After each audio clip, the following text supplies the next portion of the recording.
We've now come to one of my very favorite topics to discuss, especially in the early stages of Z-Health, because it is such a game changer, and I typically don't use that term, but it actually really is in relationship to how you talk to clients about pain, how you deal with pain yourself.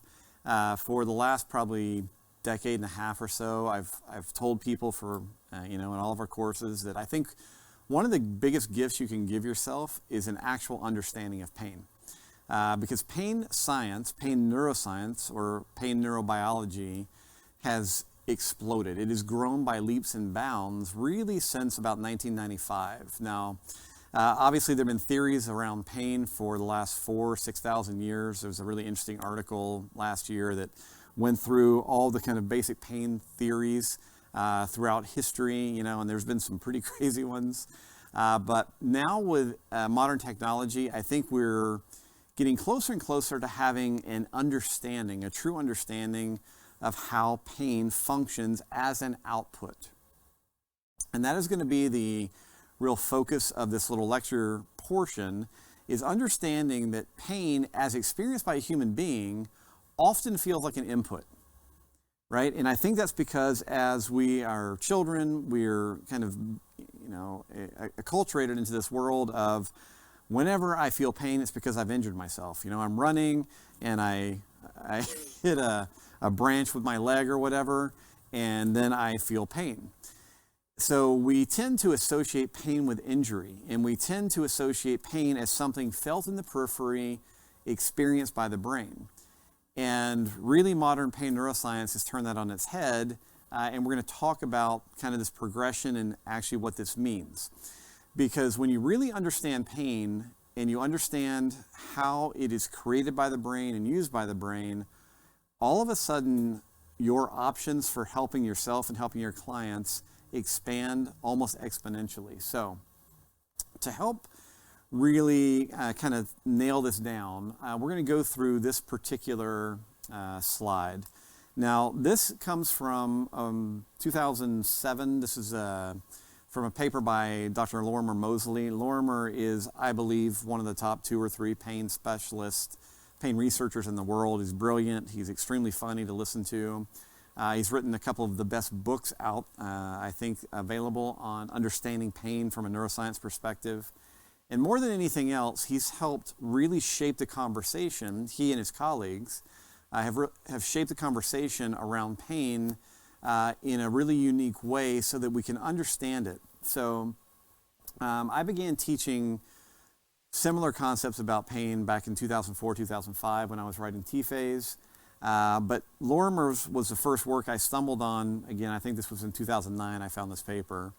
That talked about pain kind of in the same vein, where we were talking about pain occurring because of threat. All right, so what I want to do is walk you through this diagram, and we're going to try to put this into very practical terms as we move forward. All right, so let's begin looking at this by focusing on the brain over there. All right, so in the brain, it says one question: how dangerous is this really? If you go back to one of our earlier slides, we have, is it safe? It's pretty much the same question. What is the brain concerned with? It's concerned with survival. It's concerned with surviving through movement. It is always worried about danger or safety. All right. In fact, in Lorimer's work, he talks about what he calls DIMS and SIMS, dangers in me, safety in me. And this is that constant balancing act that's always going on. Now, if the brain perceives that something is dangerous or threatening, its job is to protect us, right? Very simply, if the brain feels threatened, it will do something to hopefully change the environment or change our behavior so that we are more safe. So if you look at this arrow over here, you can see if the brain perceives danger, and feels the need to protect you, it has some different outputs that it can choose. All right, and remember, an output is it's a motor activity. So, very first useful tool that the brain has to protect you from danger is pain. Whenever we injure ourselves, sometimes it's a bad idea to keep moving. You ever sprained your ankle? You're out running and feel that pop and you get the immediate pain. That's a safety mechanism. The pain is protective in that moment. It's trying to prevent you from running on that damaged ankle and making it worse. But now let's take that exact same scenario and put it into a different context. You're running across the street. There's a bus coming. You roll your ankle, feel that pop in a pothole, but the bus is still coming. At that point, your brain may say pain is an inappropriate output, right? Because the danger now is not from stopping, it is, grabbing the ankle. The danger is dying because that bus is about to hit me. So this has been something that pain researchers have been fascinated by and confused by for many years, but as we start to look at the model, it's beginning to make more sense. Because basically, pain is considered to be a behavior change tool. It is something that the brain can use to alter our behavior to either make us less active or more active, but it is not something that we sense. In other words, pain does not occur in the periphery. It's something that the brain creates based off its evaluation of safety and danger. Now, there are a lot of other outputs over here, right? Meaning that we may see changes in the movement system. If the brain feels threatened, it feels endangered, we may move differently. We all know that, but it's something worth mentioning. We may see increased signs of startle. What that means, you may have known clients or people who are kind of hypervigilant. As they're walking through life, they're moving through life, everything seems exaggerated to them. Sounds are exaggerated. Lights are very bothersome. Sometimes their clothes feel weird and they can't stand certain fabrics or can't have a tag there. These are often associated with other, developmental disorders, etc. But those may all be indications of a brain that feels threatened beyond what it is currently capable of dealing with. We can also talk about changes in the immune system, sympathetic nervous system, and other portions of the endocrine system. So your brain has multiple options for protection, but the one that gets our attention the most is pain. Pain researchers will say that pain is the cortical output of highest priority, meaning it's one of the things that's most difficult to avoid. It's one of the things most difficult to ignore. Now, why this is really important is not only that you understand that pain is not here, right? Your arm cannot hurt by itself. All that your arm can do is send danger signals or threat signals to your brain. Your brain ultimately will decide whether or not those signals are worth paying attention to, right? That is cut and dried, straight up pain neuroscience. No arguing about it at this point. A lot of people are still like, no, nope. This is how it works, right? You can get threat signals from the periphery, but the brain decides about pain. How do we know that? Once again, these same examples I've already mentioned. I'm running across the street and the bus is coming. More real world examples. As I said, I come from a lot of work with the military. I know many guys who've, over the last 20 years been deployed. And some of them have been shot. When we got to debrief them in further training, we would always ask them, how many of you felt the initial injury? A lot of times they would say, well, it felt like someone hit me, but I didn't feel any immediate pain. Why would they not feel immediate pain? Well, because in the middle of this firefight, survival outweighs the necessity to feel that pain. So it's very common for people in high stress environments or high stress incidents to not feel pain until much later, to not know that they were injured until much later. So we know that, again, pain is an output used by the brain to change behavior, and sometimes pain is completely inappropriate. All of us have at some point woken up, looked down and gone, where did that bruise come from? Oh, I'm bleeding. Why am I bleeding? Well, because something happened to you. Obviously, that would have caused a threat signal from the what are called nociceptors in the periphery, but your brain didn't find it important in that moment to give you a pain output. So, we know all of that, but what is also very important is to recognize and understand that pain neurobiology is complex. Back in the 1600s, there was called the Cartesian model of pain, and the kind of belief was that, if we did something like got our foot too close to a fire, we would get a signal from the foot. It would go up through the nerves, up to the spinal cord, and it would go to one part of the brain, and that brain part would light up, and we would experience pain. All right, that's kind of the Cartesian model. It's 400 years out of date. Many people still think that's how pain works, though, including professionals. That's not okay, right? We're working very hard to change that.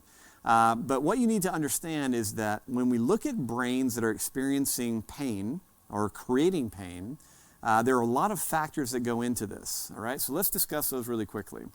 So when your brain is evaluating how dangerous is this really, first thing it's interested in, sensory input from the body. Sensory input. So remember our inputs, interpretation, decision, output loop. Sensory inputs play a role in danger evaluations. What sensory inputs? Right, all of them. The visual system, the vestibular system, the tactile system, the gustatory, olfactory, interoception, all of it plays a role in deciding on the level of danger you're about to experience. So what you should immediately take away from that is that it is possible that by changing the visual system, by changing the vestibular system, by changing the proprioceptive system, I can change the brain's evaluation of danger level and subsequently change the outputs for protection. Put simply, vision drills can reduce pain. Vestibular drills can reduce pain. Movement drills can reduce pain. Breathing drills can reduce pain. All of them can also improve how you move. They can change your immune function. So what's critical here, again, is understanding that if you come from a biomechanical background, it's time to expand your thinking to neurobiomechanical or neuromechanical, because there are probably things that could have a tremendous impact on your own body and those of your clients that maybe you haven't explored yet. And that's really what this class is all about, all right? So danger, first and foremost, is about sensory inputs. What's next? Previous experience. Previous experience. What does this mean?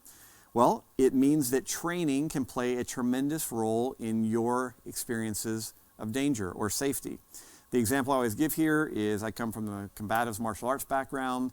I always tell people I've probably been kicked in the leg 50 to 60,000 times.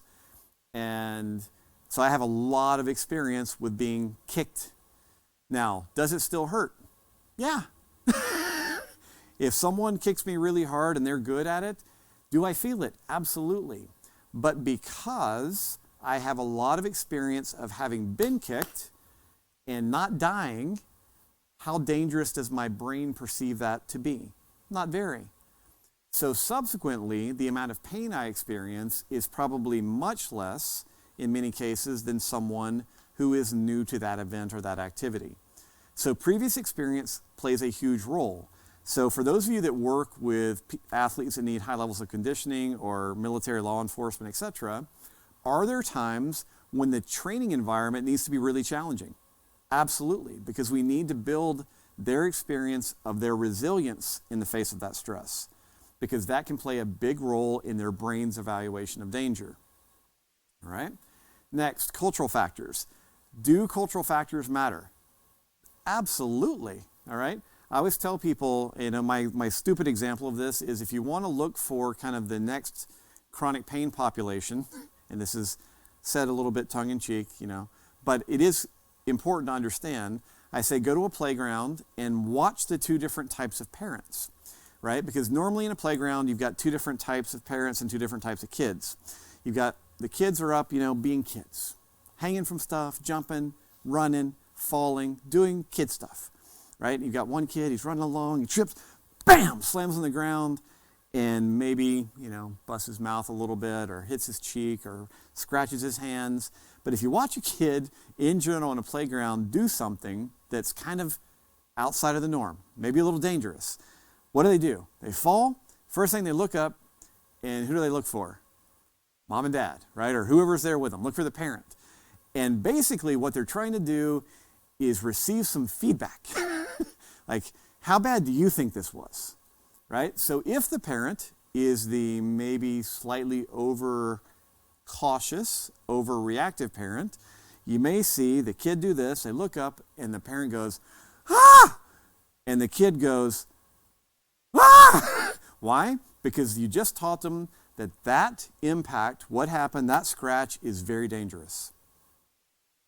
You also have the other kid, runs, falls, looks up, parent's like, nice one, good fall. gave you a 10 on that one. And the kid gets up, runs away, and they continue on. So what's happening is we culturally teach people how dangerous things are by how we react to them. If you've ever had the experience of maybe having a bad injury and EMTs see you, or you're in the emergency room, notice how hard they often work at providing a very calm demeanor.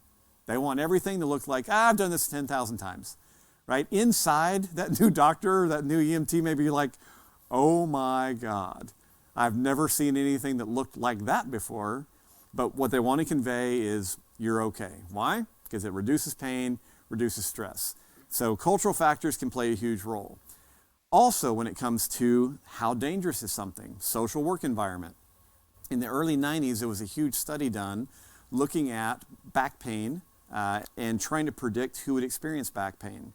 I won't go into the study right now in depth, but basically what came out of a multi-year, 3,000 plus person study, when they were looking for what would be predictive of back pain, they found two things that were predictive of who would experience back pain in the next year. One was smoking. The second was job dissatisfaction. In that study, they looked at core strength, extensor strength, job duties, how active they were. They looked at a ton of factors, and the only thing that they could correlate with it was how much they hated their job. When you think about that from a brain perspective, if you wake up 5 or 6 days a week thinking, I have to go there again, right? Hating it, hating the people around you, that is a dangerous scenario. And the brain may go, you know what, I'm going to give you some pain to change your behavior. Low back pain is a fantastic way to make you skip work, make it impossible to drive over there. So, social work environment. Expectations about the consequences. We've all had this experience of feeling bad before a vacation or a trip or something, and often feeling like the consequence of the illness or the injury is pretty great will actually, in many cases, increase our pain. And then finally, beliefs, knowledge, and logic. Understanding pain can have a tremendous impact on how dangerous things seem. So ultimately, what I'm trying to say to you in this particular lecture is that there are some clear things that we know about pain from neuroscience at this point. Number one, we know that pain does not exist in the periphery. Pain is an opinion of the brain about what's happening. Pain is produced when the brain feels threatened and it is trying to enact some form of behavior change. That's where pain comes from. Pain is built out of sensory inputs, previous experiences, cultural factors, etc. So if you are in this field, you may have heard of the biopsychosocial model of pain. Biopsychosocial model of pain. This is where it all comes from. But often when I hear people talk about that, what's missing is this key piece from neuroscience, which says that ultimately what we're trying to figure out is what is threatening and what is not threatening. Because threat tends to produce protective outputs like pain, etc. And as we reduce threat, pain begins to minimize. So for Z Health, for working with clients, for working with athletes, for explaining this stuff, we, again, try to take complex neuroscience and boil it down to how does this work in the real world and what can I actually tell someone. So for years now, we've been using the very, very famous Z Health threat bucket. All right, this is how we explain pain to clients. We go, look, you have a bucket, call it the threat bucket. It's not the pain bucket, it's the threat bucket. So basically, as you can see, when you wake up in the morning, you have a certain amount or certain volume of threat that you can experience before your brain begins to create a protective output. In other words, you can have a lot of stuff happen to you before your brain decides that it needs to create pain to get you to change your behavior.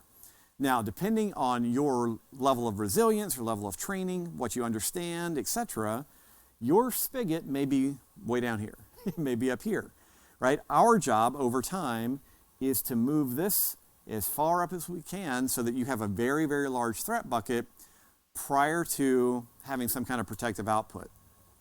All right, so we wake up in the morning, we begin to collect threats. All right, and you wake up, you roll over to your significant other, and They give you that special look that they reserve for when they're unhappy with you, right? Like, oh, okay, one of those days. And you get up and you go out and there's 14 messages from work already on your cell phone, and you look at that and you're like, I don't even want to know.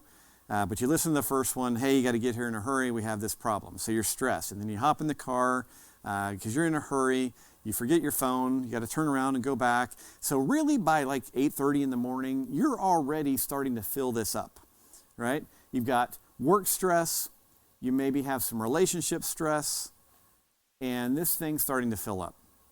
Now, hopefully, you get to work, things are better, you get to exercise a little bit, and things, calm down, and your brain never feels the need to change your behavior by giving you some pain. But we need to understand that going into this threat bucket are far more things than just your relationships and your work stress. What else can potentially go into your threat bucket? Well, let's start over here with your eyes. Let's say that your eyes are aging and you're not taking care of them. You have very habitual visual patterns. You have maybe a loss of good visual movement. You have poor binocular vision. Okay, well, guess what? You spend 8 hours a day looking at screens. And because you have this weird vision issue, that's adding threat to your threat bucket. Maybe you exercise, but you do maybe the same 5 to 10 exercises every week. And so there are certain movement patterns that are problematic for you. Maybe you have that PMRF pattern that we talked about when we were talking about posture. That can maybe increase your threat levels. Maybe you have a mild vestibular problem. You don't even know it. There was a study recently of an older population, people 75 and older, in a retirement area. All of them were participating in a regular exercise class. It was 104 in the study, and they took them all and did vestibular evaluations on them, and 85% of them had vestibular deficits. None of them knew it, but it was influencing their balance. It was influencing their visual system. We will talk more about that as we get into the vestibular arena tomorrow. But it is very possible for you to have mild vestibular deficits that you're unaware of that are, again, increasing your threat bucket because you're more unstable than you realize.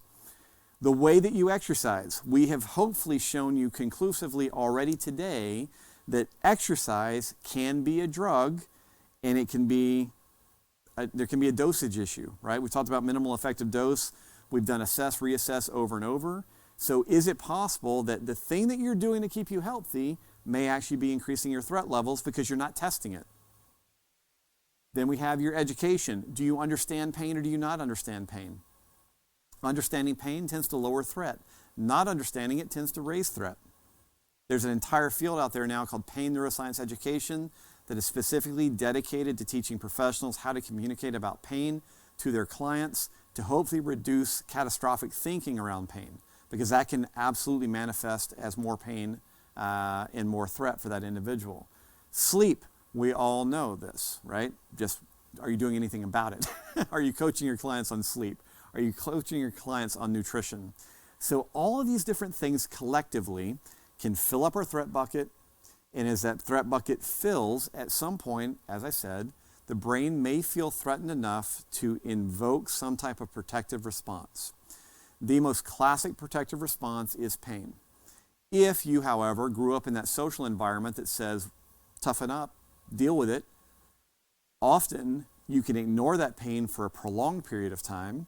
If you ignore it, the brain may choose other tools. Very commonly, we see pain that then progresses toward kind of a generalized anxiety that proceeds to move into depression. So it is not the only tool that the brain uses, but it is one of the most frequent tools that it uses. Also, interestingly, when we look at pain, the brain will usually use the same few areas of pain over and over to get your attention. Why? Because it's gotten good at it. If you had a history, you had initially a back injury at some point, and you had a lot of low back pain, and guess what? Your brain learned how to generate that low back pain at will. So things have been good, haven't had back pain for a year, things are great, you're moving along, and then all of a sudden, you get a call from your ex, and you get into kind of a weird argument about money or whatever, and all of a sudden you're like, oh, wow, weird. What? What's up? I haven't done anything. How many times have you heard that? I didn't do anything. My back just started hurting. I didn't do anything. It's my shoulder. Well, the reason that happened is you probably did not re-injure it, is that your brain got stressed, it got threatened, it said, I want something to change, I want you to change your behavior, so I'm going to use pain. It will usually default to the pain that you're already good at rather than create a new one. Because creating a new pain system or new pain experience costs more calories than revisiting the one that you're already good at. And that is generally how pain neurobiology works. Now, from a practical perspective, what the heck does this mean? Why are we going through this? Here's hopefully the big gold nugget out of this whole lecture. Most of us who have been in this movement world for a long period of time were raised on the idea that if someone came in with knee pain, right, we can put any label here that we want, that we needed to identify the movement pattern dysfunction that was causing that pain to occur, right? And we would spend lots and lots of time looking at, gait and posture and maybe muscles and muscle length and all kind of stuff. Depends on your background. And very often you would work on that and work on that and work on that, and it would not help. Sometimes it would help, sometimes it wouldn't. But the takeaway here is that whenever we understand pain and true pain neurobiology, it helps us become less focused on fixing only one thing that's going to fill up the threat bucket. If you have pain anywhere, understand that pain is a collection of threats going into your central nervous system, probably not just one. When I learned this for myself, when I finally got into neuroscience, I started to understand pain, and when I stumbled on this idea and understood it, everything began to change. Because it suddenly made sense to me that if someone's in pain, I often do not need to identify the specific biomechanical deficit, and in fact, usually can't. What I need to do is lower overall threat. So what that then made possible was to go, okay, let's try some vision drills. Let's try some vestibular drills. Let's change and test how you're doing exercise. Let's work on your nutrition, work on your sleep. Let's refer you to a counselor, whatever.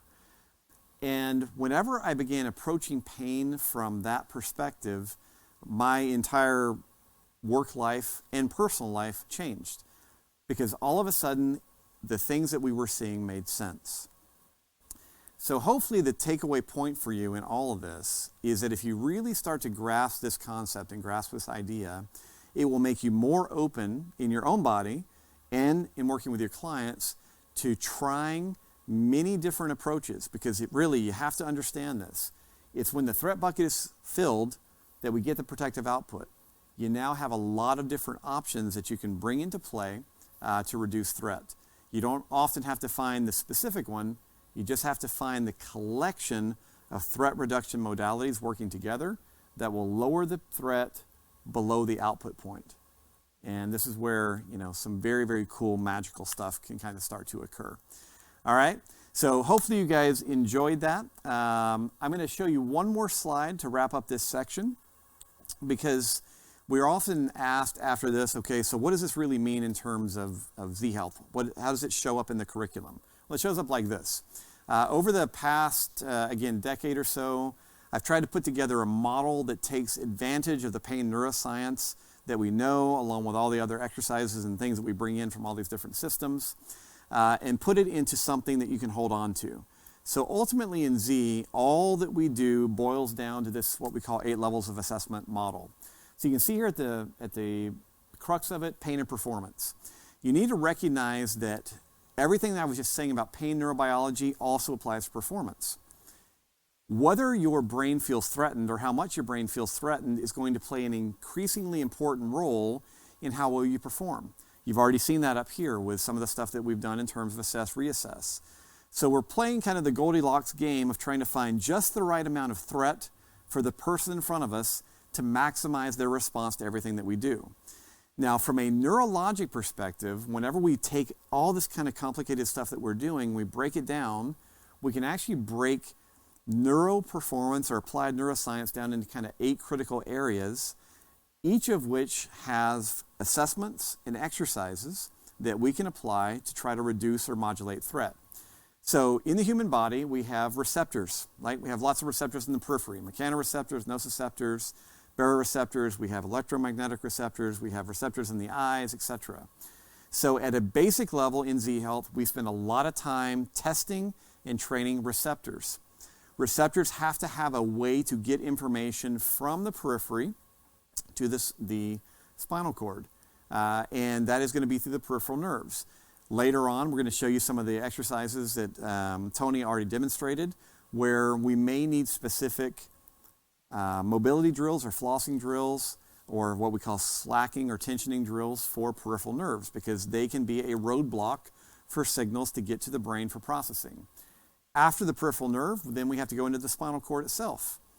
From the spinal cord, we then move up into the brain, and we're now to the back bottom part of the brain, which is the cerebellum, which we've been discussing.